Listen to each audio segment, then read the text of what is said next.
mwese bakunzi bacu ikaze muri aya makuru ategekanya ikirere cyo kuri uyu wa mbere ni ku igenekerezo rya mbere ndamukiza umwaka wa 2024 mu gatondo hitezwe ko hazogwa imvura mu ntara ya Bururi hamwe no mu Rutana n'ubwo hazogwa imvura hazokwa kayo n'izuba.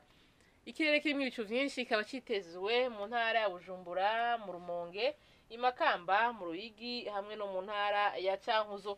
Ahasigaye hakazokwa kayo izuba ririmo n'ibicu bike bike.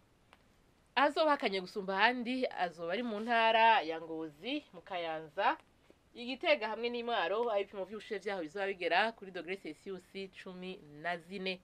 Ku muhingamo naho hitezwe yuko hazogwa imvura hose mu gihugu cacu.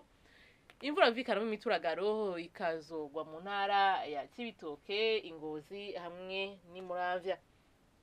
Ahazoba hashushe gusumba handi ni mu ntara ya Cibitoke, ibipimo vy'ubushuhe vyaho bizoba bigera kuri dogere Celsius 28.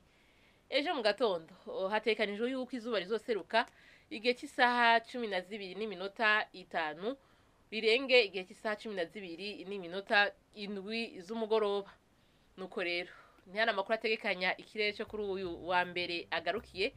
Mwakoze mwese kuyakurikira, ni mubandanye muhimbaza Pasika nziza ayiwanyu.